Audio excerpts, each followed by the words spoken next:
ತುಮಕೂರು ಜಿಲ್ಲಾ ಕನ್ನಡ ಸೇನೆ ಕರ್ನಾಟಕ ಹಾಗೂ ಕರ್ನಾಟಕ ರಕ್ಷಣಾ ವೇದಿಕೆ ಕನ್ನಡ ಸೇನೆ ವತಿಯಿಂದ ನೂತನವಾಗಿ ತುಮಕೂರು ಮಹಾನಗರ ಪಾಲಿಕೆ ಆಯುಕ್ತರಾಗಿ ನಿಯುಕ್ತಿಯಾಗಿರುವ ಶುಭಾ ಬಿ ಅವರಿಗೆ ಅಭಿನಂದಿಸಿದರು. ನಂತರ ತುಮಕೂರು ಜಿಲ್ಲೆಯ ಅಂಗಡಿ ಮಳಿಗೆಗಳ ಮೇಲೆ 60% ಕನ್ನಡ ಫಲಕಗಳನ್ನು ಅಳವಡಿಸುವುದರ ಬಗ್ಗೆ ಮನವಿ ಪತ್ರವನ್ನು ನೀಡಲಾಯಿತು. ಈಗ ನಮ್ಮ ನಾಮಫಲಕಗಳಲ್ಲಿ 60% ಕಡ್ಡಾಯ ಕನ್ನಡ ಆಗಿದೆಯಾ? ಆಗಿದೆ ಮೇಡಮ್.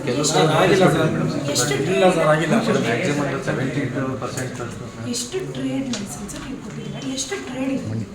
ಟ್ರೇಡಿಗೆ ಒಂದು 3,000 ಟ್ರೇಡ್ ಕೊಟ್ಟಿದ್ದೀವಿ ಮೇಡಮ್. ಪ್ರೆಸೆಂಟ್ ಈಗ ವ್ಯಾಪಾರ ಇದೆ.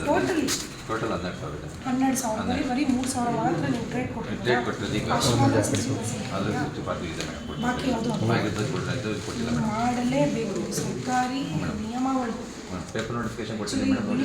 ಇಲ್ಲ ಬಿಡಿ, ನೀವು ಹೇಳಿದ್ದೀನಿ ಕೇಳಿ. ನೋಡಿ, DC ಅವ್ರಿಗೆ ಹೇಳಿದ್ರು, 1 ವರ್ಷ ಆಯ್ತು ನಿಮಗೆ. ಮೊನ್ನೆ ಬಿಳಿಮಲೆ ಬಂದಿದ್ರು ಪ್ರಾಧಿಕಾರದ ಅಧ್ಯಕ್ಷರು, ಅವಾಗ ಹೇಳಿದ್ರು ನೋಟಿಸ್ ಎಷ್ಟು ಜನ ಕೊಟ್ಟಿದ್ದೀರಿ ಸರ್? ನಾವು ಗಡಿನಾಡಲ್ಲಿ 60% ಮಾಡ್ಬಿಟ್ಟು ಬಂದಿದ್ದೀವಿ. ಬೆಳಗಾವಿಯಲ್ಲಿ ನೀವು ಎಷ್ಟು ಜನ ನೋಟಿಸ್ ಕೊಟ್ಟಿದ್ದೀರಾ? ಎಷ್ಟು ಜನಕ್ಕೆ ದಂಡ ಹಾಕಿದ್ರಿ?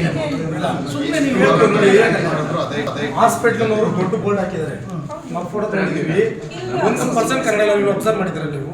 ಕಾಂಗ್ರೂ ಕೇರ್ ಹಾಸ್ಪಿಟ್ಲು. ಹೌದು, ಮಹಾತ್ಮ ಗಾಂಧಿ ರಸ್ತೆಯಲ್ಲಿ ಹೋಗಿ ನೋಡಿ. ಈಗ ಏನಾಗ್ತಿದೆ ಅಂದ್ರೆ, ಈಗ ನಾವೇ ನಮ್ಮ ಕೈ ಕೊಟ್ಟರೆ ಕೇಸ್ಗಳಾಗ್ತವೆ. ಸುಮ್ಮನೆ ನೋಡಿ ಮೇಡಮ್, ನಾವು ದಯವಿಟ್ಟು ಮೇಡಮ್ ಕೇಳಿ ಮೇಡಮ್, ಇದು ನಾವು ಹಿಂದೆ ಇದ್ದಂಥ ಆಯುಕ್ತರಿಗೂ ಲೆಟರ್ ಕೊಟ್ಟಿದ್ದ ನಾವು. ಅವರು ಕೊಟ್ಟಾಗ ಏನಾಯ್ತು ಲಾಸ್ಟ್ ಟೈಮ್ ಅವ್ರೇನು ಮಾಡಿದ್ರು, ಆಯ್ತು ನಾವು ಮಾಡ್ತೀವಿ ಅಂತ ಹೇಳಿದ್ರು. ನಾವು ಅಲ್ಲಿಂದ ಇಲ್ಲಿ ಅವ್ರಿಗೆ ತಾಳ್ಮೆದಿದ್ದೀವಿ.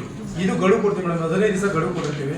ದಯಮಾಡಿ ತಾವು ಏನಿದೆಯೋ ಅದನ್ನೆಲ್ಲ ಬಗೆಹರಿಸ್ಬೇಕು ತುಮಕೂರು ಜಿಲ್ಲೆಗೆ. ಇಲ್ಲ ಅಂದ್ರೆ ನಾವೇ ಕೈ ಇಕ್ಕೊಂಡ ಕೆಲಸ ಆಗ್ಬಾರ್ದು. ದಯಮಾಡಿ ಹೇಳ್ತೇವೆ. ಕಾರ್ಪೊರೇಷನ್ ಮುಂದೆ ಬಂದು ತಮಟೆ ಹೊಡಿತೀವಿ, ಅವ್ರು ಬೀಗ ಹಾಕ್ಸ್ತೀವಿ. ಇನ್ನು 15 ದಿವಸ ನೋಡಿ, ಯೋಚನೆ ಮಾಡಿ. ಸುಳ್ಳುಗಳು ಹೇಳ್ಬೇಡಿ ಕನ್ನಡದ ಬಗ್ಗೆ, ಬೇರೆದ್ರ ಬಗ್ಗೆ ಹೇಳ್ಕೊಳ್ಳಿ. ಈಗ ಸರ್ಕಾರ ಹೇಳಿದೆ ಮೇಡಮ್, ಮೊನ್ನೆ ಮುಖ್ಯಮಂತ್ರಿಗಳು ಡೈರೆಕ್ಟ್ ಆಗಿ ಸಭೆ ಮಾಡ್ತೀನಿ ಸರ್. ಆದ್ಮೇಲೆ ನಮ್ಮನ್ನು ಕರಿಬೇಕು. ನನಗೆ ಸ್ವಲ್ಪ ಟೈಮ್ ಕೊಡಿ.